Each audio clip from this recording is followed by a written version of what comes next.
Bismillahirrahmanirrahim. Assalamualaikum warahmatullahi wabarakatuh.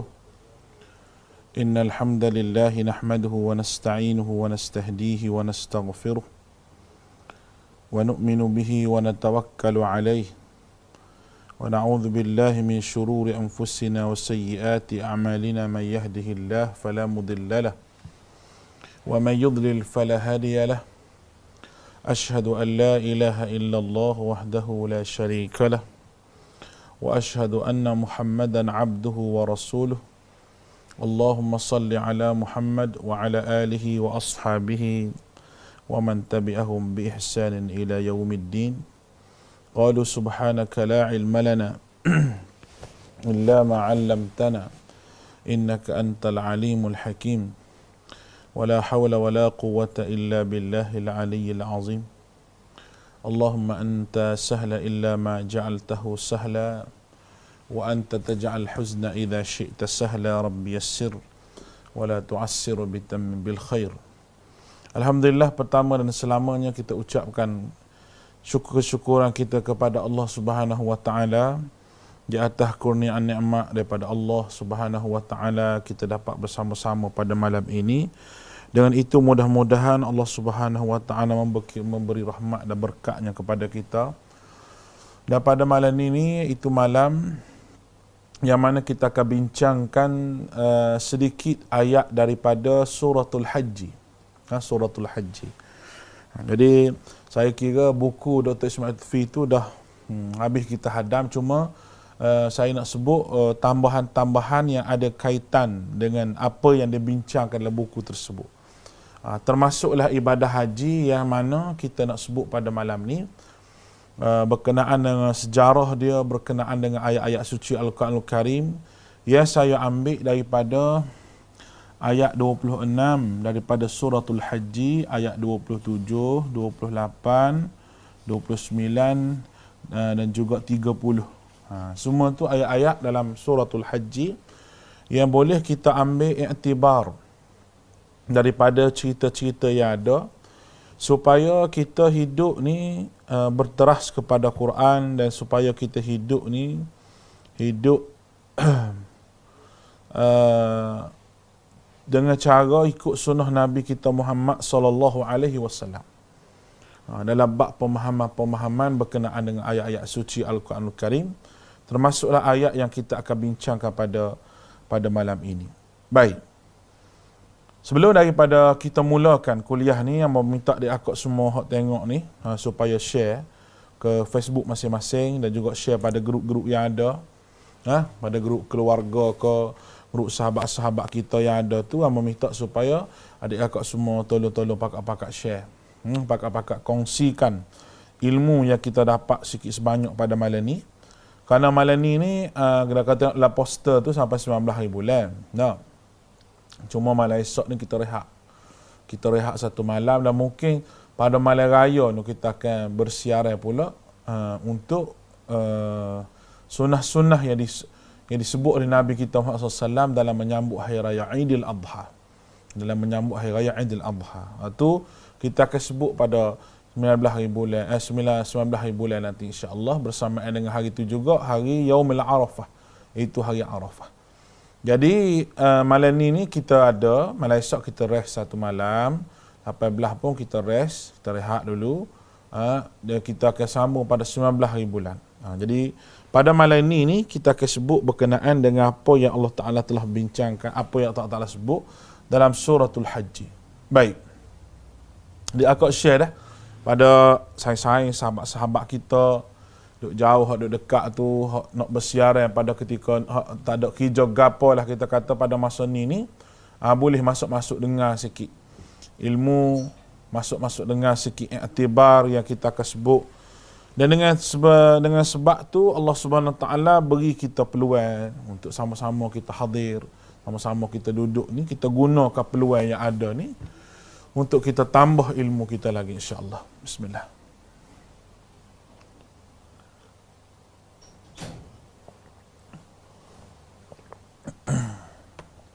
Baik. Kita akan tengok ayat 26 daripada suratul Haji. Yang ada Quran di rumah tu boleh buka Quran. Yang ada Quran di rumah tu boleh buka Quran rumah.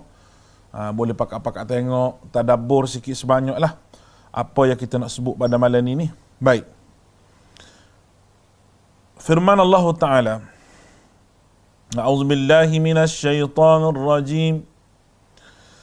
وَإِذْ بَوَّأْنَا لِإِبْرَاهِيمَ مَكَانَ الْبَيْتِ وَإِذْ بَوَّأْنَا لِإِبْرَاهِيمَ مَكَانَ الْبَيْتِ أَلَّا تُشْرِكْ بِي شَيْئًا وَطَهِّرْ بَيْتِيَ لِلطَّائِفِينَ وَالْقَائِمِينَ وَطَهِّرْ بَيْتِيَ لِلطَّائِفِينَ وَالْقَائِمِينَ وَالرُّكَّعِ السُّجُودِ. Baik. Cuba kita lihat Suratul Hajj ayat yang ke-26 ini. Suratul Hajj ayat 26 ni itu bahagian yang kedua dalam surah ni. Dua surah ni kita bahagi pada dua bahagian. Di bahagian kedua iaitu menafikan syirik amali. Menafikan syirik jenis amali. Syirik amali yang mana kita tahu Allah Ta'ala sebut berkenaan dengan yang pertama sekali sejarah Kaabah itu sendiri. Dan mengingatkan kita apa yang perlu manusia buat kepada Kaabah, dan ini adalah menjadi dalil naqli kepada kita semua untuk disebutkan oleh Allah Ta'ala. Wa idh bawwa'na li Ibrahim makanal bait. Dan ingat kata Allah, ketika kami memberikan tempat kepada Ibrahim di Baitullah. Baik, Allah Ta'ala menempatkan Nabi Ibrahim di bumi Mekah ni. Ayat ni memberi isyarat bahawa ayat-ayat lain memberi isyarat yang mana yang bukan Nabi Ibrahim manusia mula-mula membina Kaabah, kan Nabi Ibrahim hanya membinanya kembali. Itu dia. Itu menaikkan tapak Kaabah yang sedia ada. Baik. Ceritanya gini.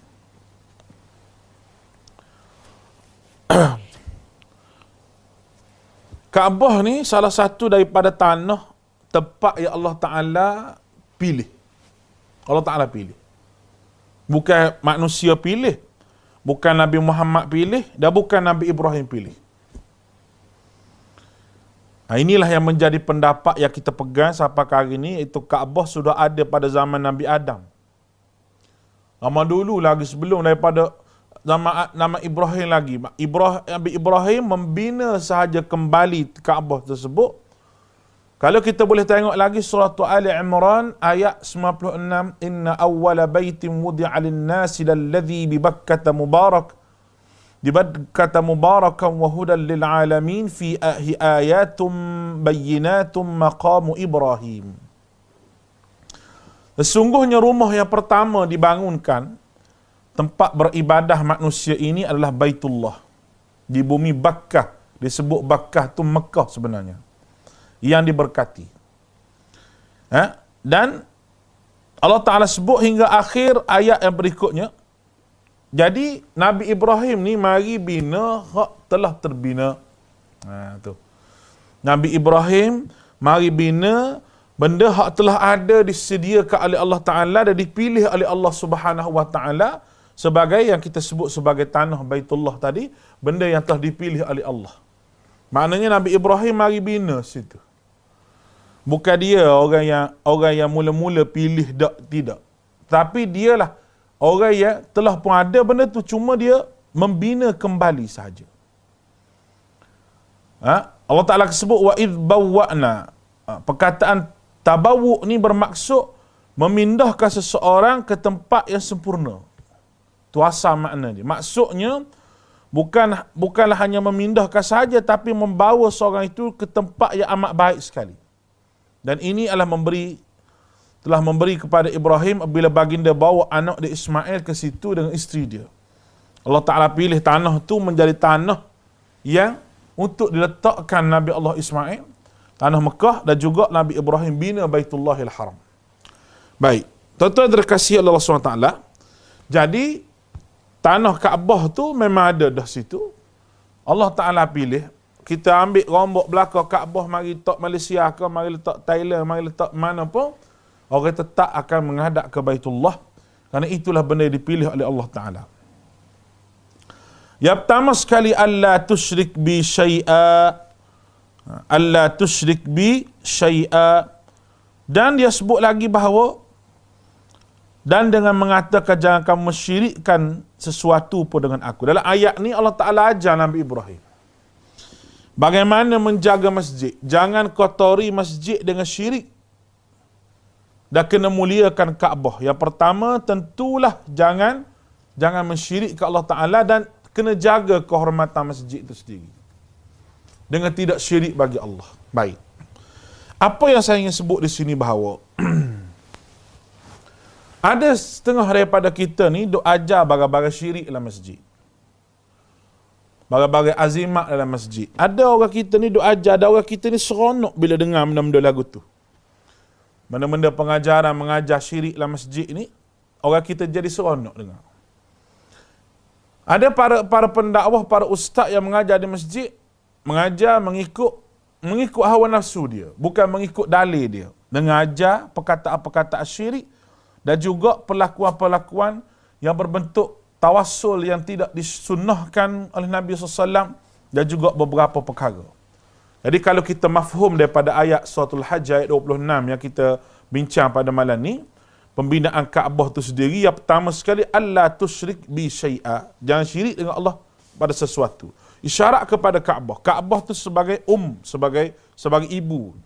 Dan anak-anak dia semua sekali, masjid-masjid seluruh dunia ni adalah tempatnya berpusat semua sekali di Baitullah. Dan apabila masjid ni makna tempat orang sujud, dan masjid ni tempat rumah Allah Subhanahu Wa Taala. Kita panggil rumah Allah Taala juga. Kerana apabila seorang tu sudah pun wakaf di atas nama masjid, maka dia akan jadi masjid sampai bila-bila. Dan watahhir, kenalah membersihkan masjid tersebut dari perbuatan syirik. Baik. Watahhir baitiya lit-ta'ifina wal-qa'imina war-ruk'is sujud. Dan sucikalah rumahku bagi orang-orang yang tawaf, orang-orang yang beribadat, dan orang-orang yang rukuk dan sujud.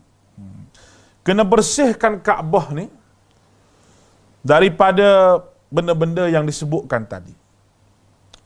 Diutamakan Baitullah ni, yang pertama sekali, orang yang melakukan tawaf. Kerana tempat lain kita tak boleh tawaf. Dia letak tawaf dulu. Ta'ifina, tempat lain tak boleh tawaf. Di Baitullah sahaja boleh tawaf. Dan kerana ada ramai orang solat di Baitullah, maka kita dibenarkan tawaf berjalan lalu depan dia. Orang sedang solat, maka di Kaabah, maka kita dibenarkan untuk berjalan tawaf di hadapan dia. Kerana apa? Kerana itu adalah perkara yang disebut dalam pertama sekali, dipanggil ta'ifina tawaf. Tawaf ni nak buat tempat lain tak boleh. Tempat lain boleh juga tawaf. Tawaf membeli belah lah. Orang panggil tawaf juga tak? Pergi shopping mall, dia tawaf. Rata-rata. Orang panggil tawaf juga. Tapi tawaf untuk dapat pahala hak sunnah Nabi-nya, tawaf Baitullah. Kalau orang tanya, ibadah apa yang paling hebat sekali di Mekah ni? Tawaf lah. Kita tawaf, sebab tawaf je boleh di Mekah ni. Di situ terhimpun beberapa perkara. Mustajab doa di situ, tempat mustajab di situ, dan masa waktu mustajab pun di situ juga. Maknanya kalau kita minta sambil-sambil kita tawaf tu, kita berdoa pada Allah Ta'ala, tidak ada sebab lah yang menyebabkan Tuhan ni nak tolak permintaan kita. Kita boleh katakan bahawa Allah Ta'ala terima apa yang kita minta ketika mana kita tawaf. Cuma kita tak nak paksa Tuhan terima dengan segera. Itu bukan hak kita.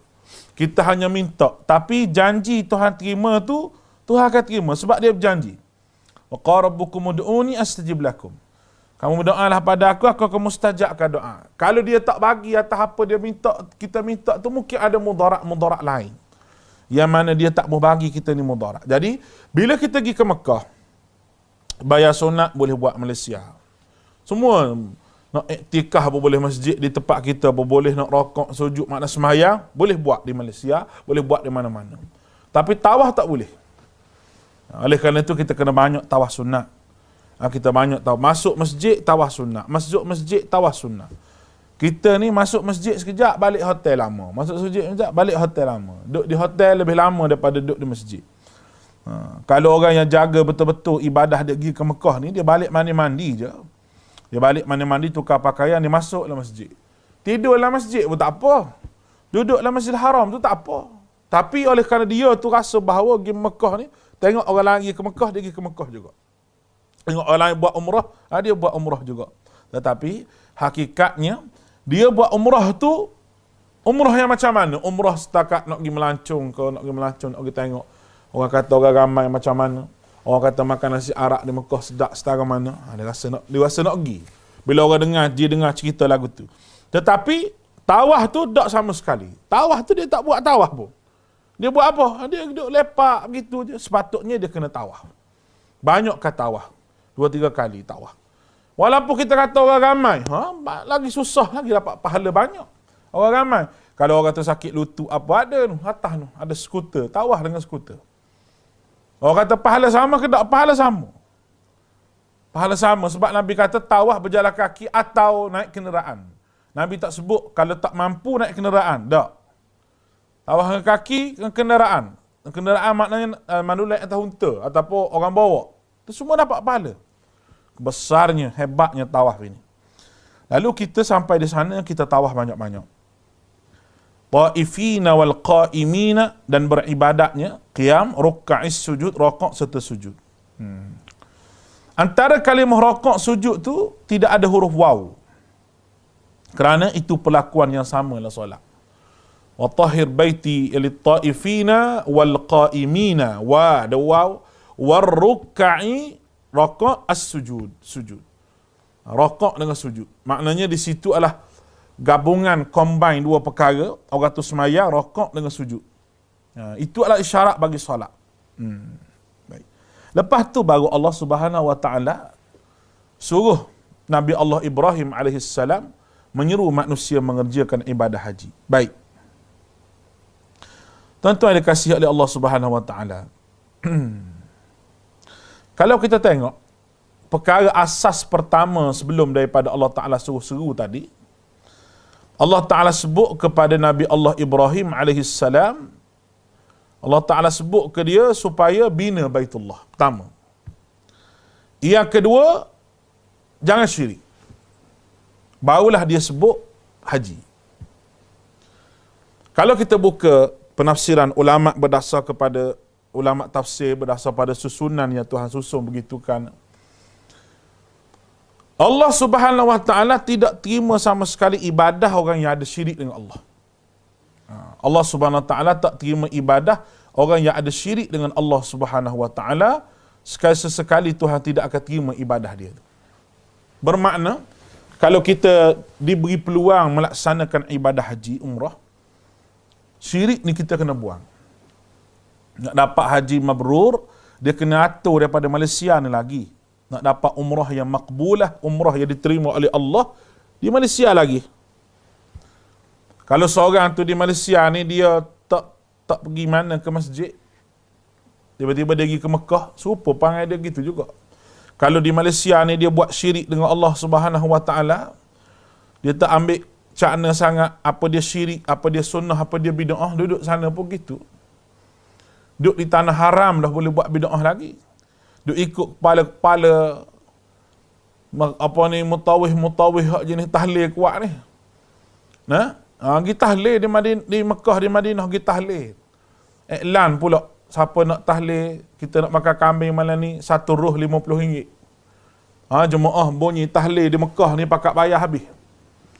Pakat bayar habis pergi sembelih kambing. Nak buat di hotel takut sempit sangat. Nak buat di tu, buat di satu tempat tu. Dia panggil taman, hadiqah taman macam kita panggil homestay, tempat sini homestay. Yang kita buat itu. Duk tahlil orang Malaysia. Daripada Malaysia sampai ke sana tak habis lagi tahlil. Tak habis lagi tahlil, nak lagi tahlil. Tahlil bumi Mekah ni berkat. tahlil bulan Mekah ni berkat. Benda tu sendiri dah Nabi tak ajar dah. Nak berkat macam mana? Satu roh RM50. Satu roh RM50. Mutawih ni menega. Pakat dengan tokai kambing. Nah, ambil untung dah situ sekali. Boleh makan pula sekali, 2 kali. Jadi kita nak pergi ke Mekah ni, dalam keadaan begitu, untuk apa sebenarnya? Untuk apa? Sebab tu saya, kalau buat benda-benda begini ni daripada nak pergi ke Mekah, khusus umrah tu kita sebut dah. Jangan duk buat benda-benda begini di Mekah. Sebab benda ni bukan sunnah Nabi ni. Patutnya barang-barang ni kita tinggal. Tak ada dah kita nak pergi tu dengan cara apa yang disebut oleh Allah Ta'ala. Tak boleh dah syirik dengan Allah Ta'ala. Lepas pada tu baru Allah Ta'ala sebut ayat 27. وَأَذِّنْ فِي النَّاسِ بِالْحَجِّ يَأْتُوكَ رِجَالًا وَعَلَى كُلِّ ضَامِرٍ يَأْتِينَ مِنْ كُلِّ فَجٍّ عَمِيقٍ. Baik. Dan serulah manusia untuk mengerjakan ibadah haji. Nabi Ibrahim lepas daripada dia bina Baitullah, bukan saya sebut tadi, bukan dia orang mula-mula bina, tetapi dia hanya membina benda yang telah dipilih. Dia membina semula, kita panggil. Sebab tu kita pegang pendapat bahawa tanah Baitullah itu telah ada pada zaman Nabi Adam lagi. Cuma dia terhakis, dia tertimbuh dan sebagainya akibat daripada peredaran zaman. Berdasar kepada ayat yang Allah Ta'ala sebut dalam Quran dan hadis-hadis Nabi SAW. Nabi Ibrahim pun ajak manusia mengerjakan ibadah haji. Baik. Secara logiknya, seruan Nabi Ibrahim tu tak sampai kepada seluruh manusia. Bukan ada SMS, bukan ada WhatsApp, bukan ada apa. Tapi Allah Ta'ala seru manusia. Allahu Akbar. Jadi, pelik juga kalau kita kira. Seru-seru ni benda orang yang boleh dengar. Dengar kita seru orang tu panggil, mari, dia boleh dengar. Tapi Ibrahim ni Allah Ta'ala sebut wa'adzim finnasi, an-nas. Manusia. Bukan mukmin, bukan an-nas, manusia. Serulah manusia. Dalam satu riwayat, Nabi Ibrahim berkata, ya Allah, dia kata, bagaimana aku nak menyampaikan seruan kepada manusia sedangkan suara aku tidak mencapai mereka? Maknanya, bagaimana aku nak seru manusia ni, tapi manusia ni tak boleh dengar suara aku macam mana? Allah Ta'ala berfirman pada Ibrahim, berserulah kamu, wahai Ibrahim, hija untuk sampaikan ini hijaku. Maka Nabi Ibrahim AS berdiri di atas maqamnya. Maqam ni bukan kubur. Maqam ni tempat Nabi Ibrahim berseru tu lah. Disebut maqam Ibrahim tu. Ada tapak kaki Ibrahim di situ. Dia pun seru orang. Seru manusia mengerjakan haji. Dan menurut pendapat lain, bahawa Nabi Ibrahim menaiki bukit Jabal Qubais. Jabal Qubais. Ataupun Jabal Abu Qubais. Lalu dia berseru, hai manusia, sesungguhnya Tuhan kalian telah membuat sebuah rumah Baitullah, maka berhajilah, berziarahlah sekaliannya. Oleh kerana kita ingat bahawa seruan untuk mengerjakan haji ini mula-mula kuat oleh Nabi Ibrahim dan dikekalkan oleh Allah Subhanahu Wa Taala dalam Al-Quran sampaikan hari ini, dan kerana seseru-seruan itulah yang menyebabkan musyrikin Mekah masih kekal dengan amalan ibadah haji dan tawaf mereka. Mereka masih lagi buat tawaf haji, mereka lagi mengerjakan ibadah haji, tapi mereka telah menokok nambah ibadah tersebut. Maknanya Nabi Ibrahim bila seru ni isyarat. Tapi untuk sampai seruan itu kepada orang, sampai ke seruan itu kepada orang, hija Allah Subhanahu Wa Taala. Orang tua-tua kita bercakap, tak pergi haji lagi, tak siapa seru lagi, dia kata. Tak siapa seru ni boleh jadi seruan Ibrahim ni lah. Nah, mungkin tak cukup duit lagi, tak cukup keperluan lagi, tak siapa seru tu, dia kata. Tapi ada juga orang guna ayat tak siapa seru ni, mari pergi masjid je. Dia kata tak siapa seru lagi, dia kata. Ajak pergi masjid pun tak siapa seru lagi. Tunggu seruan Malikul Maut, tunggu mampu baru nak pergi, tak jadi. Nah, dia masa sihat ni lah kita kena pergi. Dan saya nasihatkan, nak pergi, biar pergi masa muda-muda ni. Ada tenaga, ada apa. Kena pergi. Bukan tunggu tua. Tak ada arah lah Malaysia ni, pengurusan dia, tak tahulah macam mana. Kalau tua tu baru boleh pergi ke sana. Dalam keadaan tak laratnya, dalam keadaan apa. Masa muda-muda ni kita kena azam yang kuat untuk melaksanakan ibadah haji. Lalu mereka pun tawah orang musyrikin Mekah ni. Daripada seruan Ibrahim tu mereka tawah. Yang jadi rosaknya bila mereka tawah dan mereka menokok tambah ibadah-ibadah tersebut. Tu nak beri isyarat kepada kita bahawa setiap ibadah kita tokok tambah, lama-lama kita jadi macam musyrikin Mekah lah. Lama-lama kita tak tahu yang mana satu adat nenek moyang, yang mana satu Nabi SAW sebut kepada kita. Kita tak tahu wak mana. Bagaimana musyrikin Mekah tu lah. Mereka tokok tambah. Dia tambah benda ni, dia kurang benda ni, dia tambah benda ni, dia kurang benda ni. Yang menyebabkan penambahan, pengurangan yang pandai-pandai dia buat tu, dia tak tahu hak mana betul-betul hak Ibrahim, hak mana betul-betul hak nenek moyang dia ajar. Sebab nenek moyang dia berhujah dengan Nabi Muhammad SAW, dia tak mahu terima ajaran Muhammad ni kerana dia telah pun pegang dengan ajaran datuk nenek moyang dia. Jadi dia kata itu ajaran Nabi Ibrahim. Sedangkan Nabi Ibrahim tidak ajar benda lagu tu. Bila Nabi Ibrahim seru dan khija meletakkan seruan Ibrahim itu khija Allah Ta'ala dalam hati manusia, nescaya ya'tu karijalan, nescaya mereka datang kepadamu dengan berjalan kaki. Allah Ta'ala beritahu bagusnya ibadah haji ni. Allah Ta'ala beritahu bahawa pasti manusia yang sampai seruan yang Allah Ta'ala letaklah hati itu, mereka akan berjalan mari ke Mekah. Bila Allah Ta'ala letak je dalam hati kesanggupan dia untuk meninggalkan tempat dia tu sehingga dia sanggup berjalan kaki. Allahu Akbar.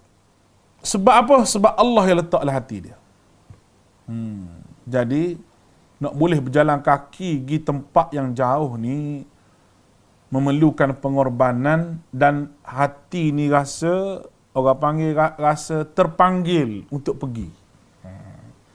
Dalam bab apa sahaja sekalipun, orang sanggup berjalan kaki tak. Zaman dulu, kalau orang Kelantan berdikir barak.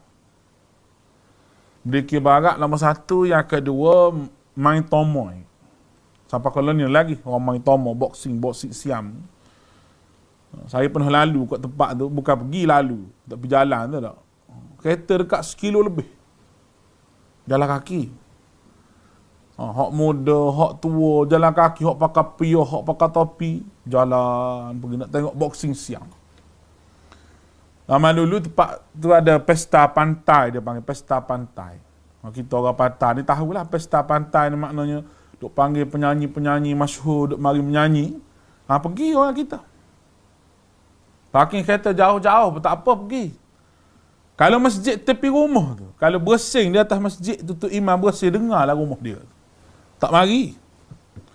Sebab hati Tuhan tidak letak berdasar kepada seruan. Bila hayya 'alas salah, hayya 'alas salah, bila duk seru tu, Allah Ta'ala tidak letak dalam hati dia seruan. Bukan dia tidak dengar, dia dengar seruan itu.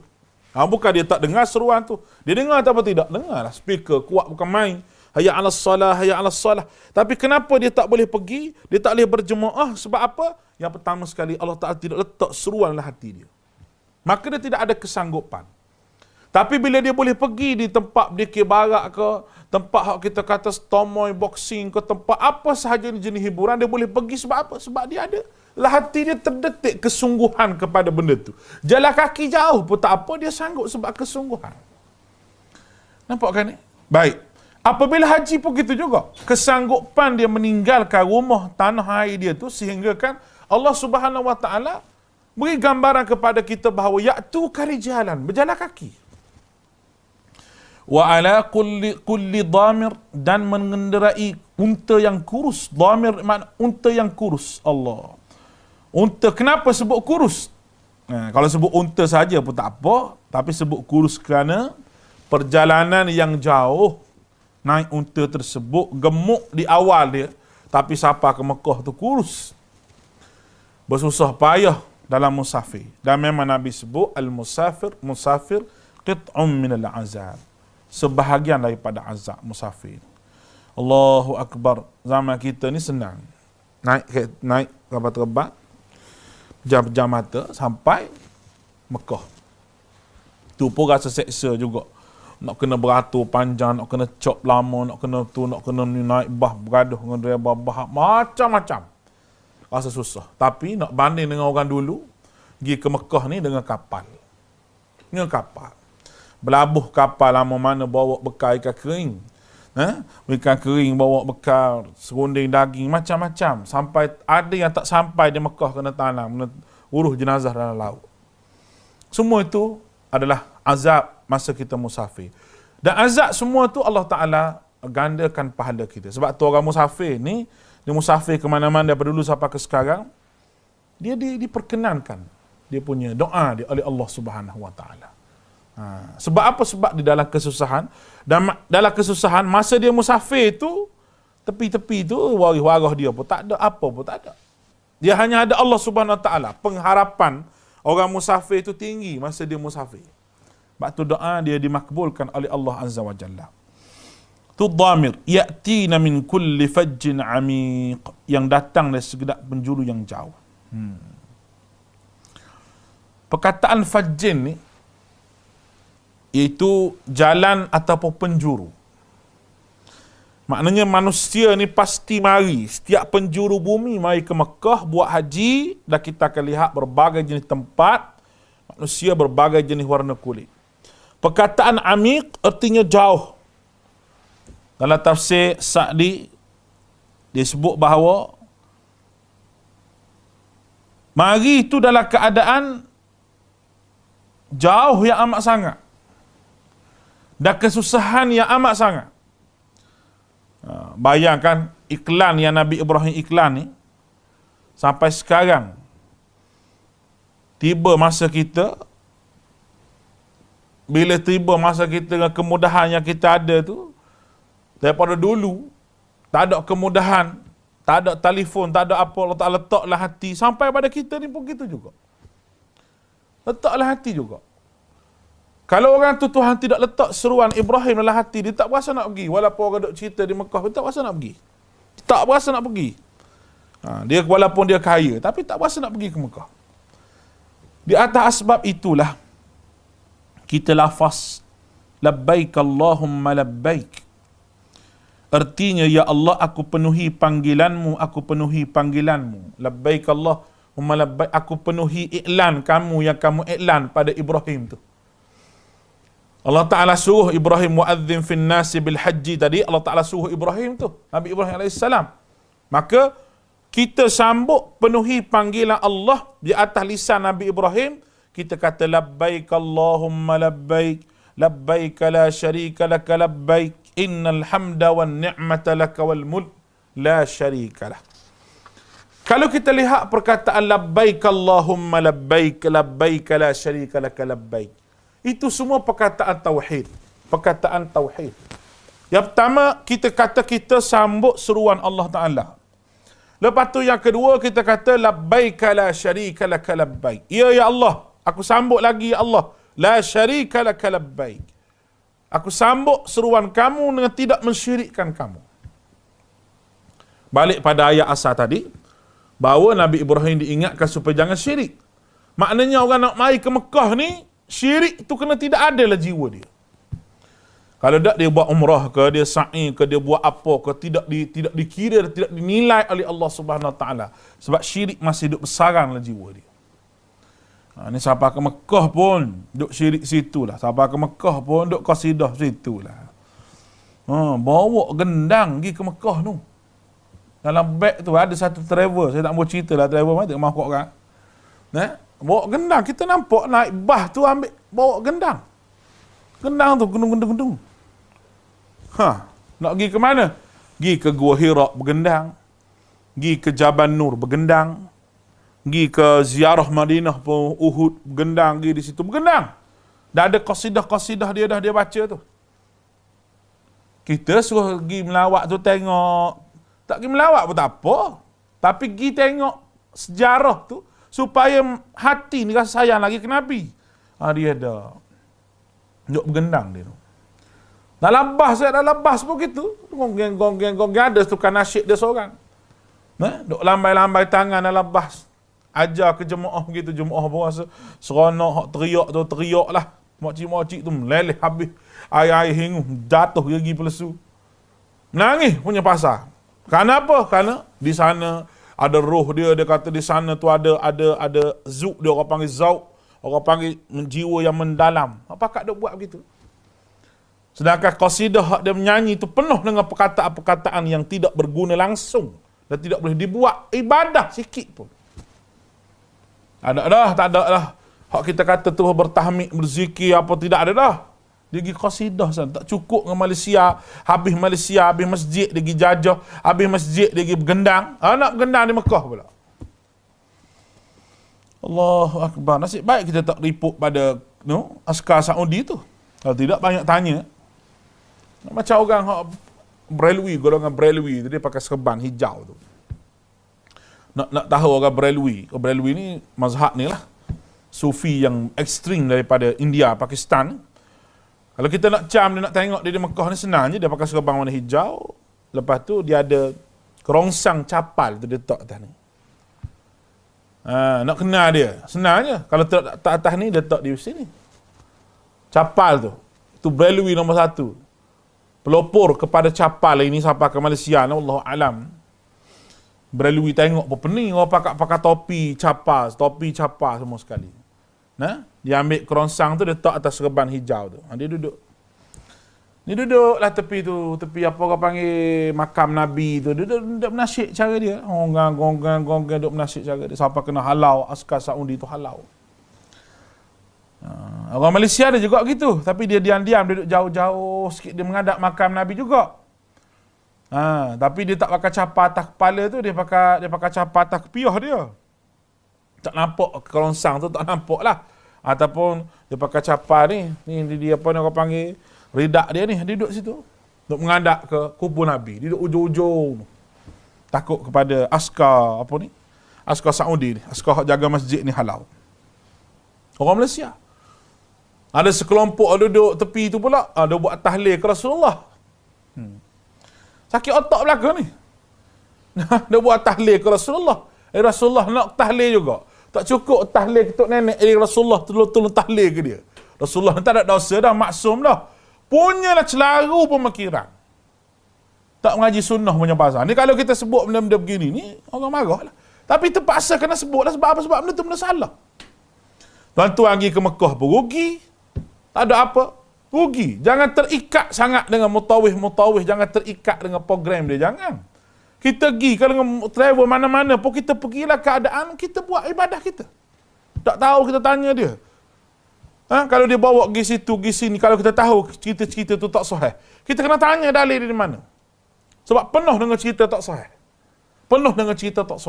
Lawatan ke Taif, saya pernah dengar dengan telinga saya sendiri. Ada seorang mutawih bersyarah. Berhenti di masjid Adas tepi tu. Dia kata, inilah tuan-tuan kesan darah Nabi SAW. Ada lagi darah Nabi di batu tu. Batu tu merah, darah Nabi. Sedangkan ulama di situ tak sebut apa benda tu.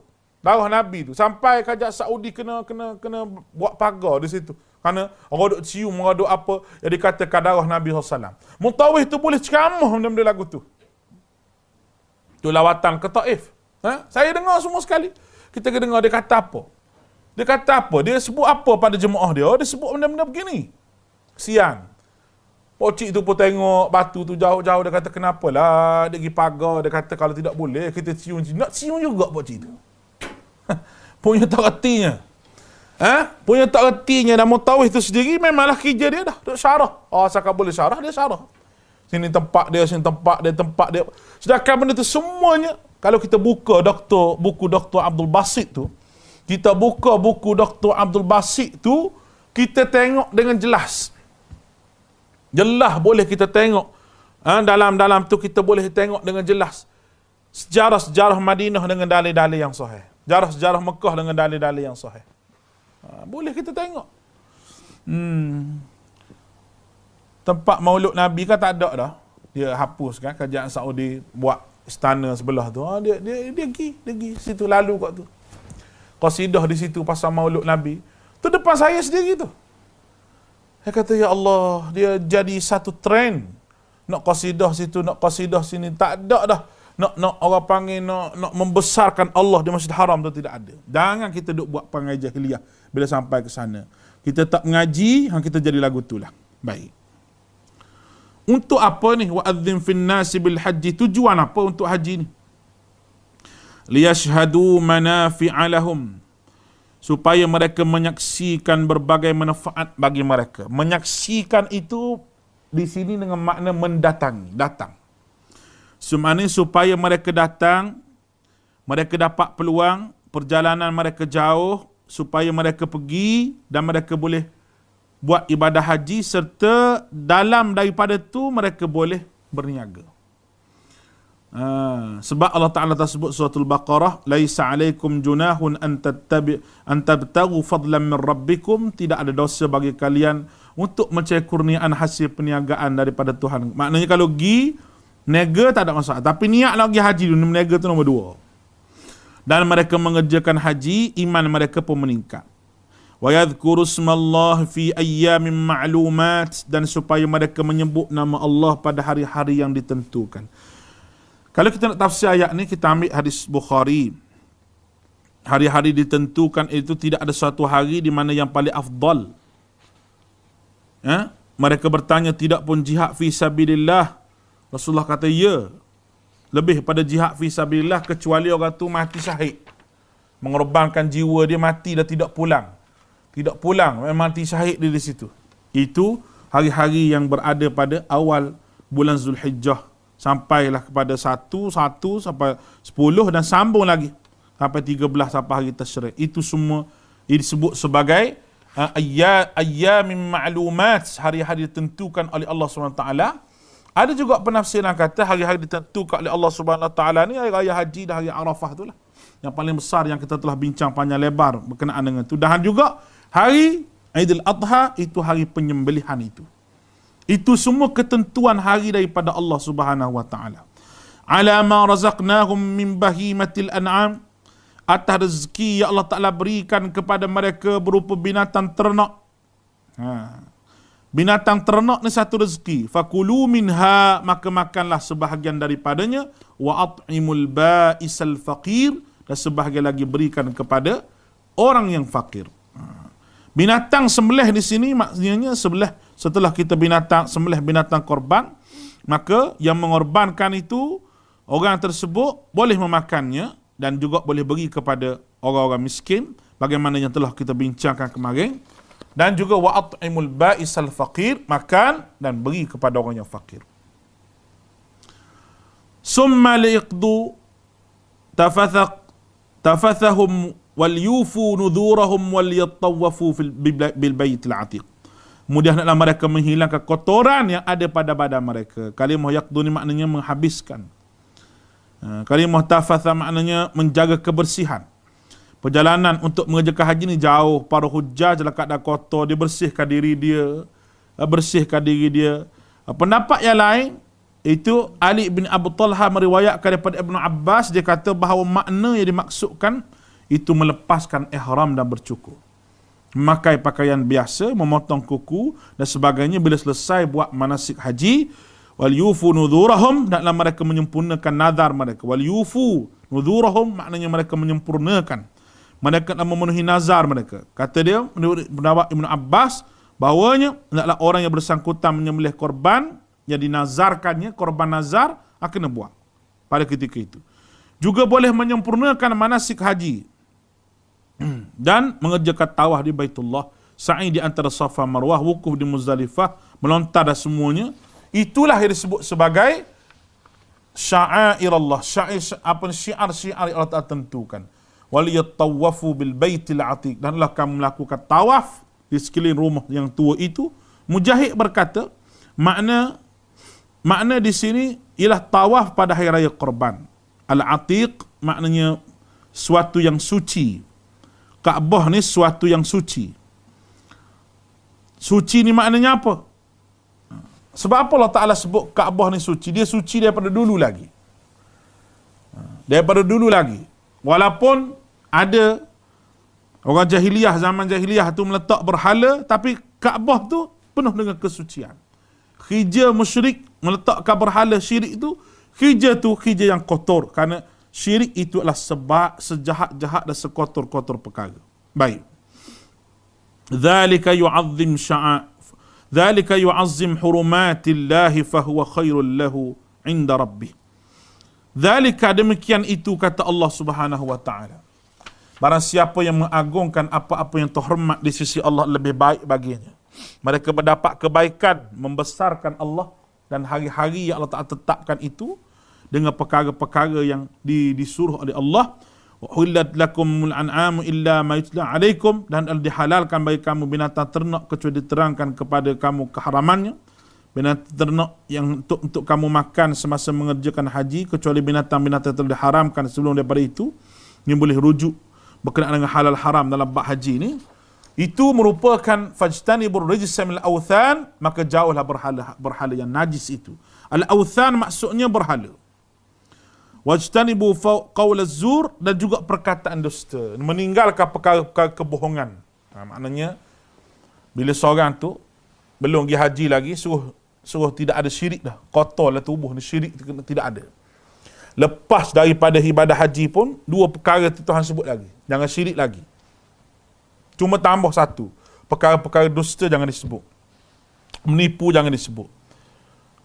Dikata oleh Ibnu Abbas, itu kata-kata yang bohong, termasuk kalimah-kalimah syirik yang meminta selain daripada Allah Subhanahu wa taala, itu juga termasuk dalam kebohongan.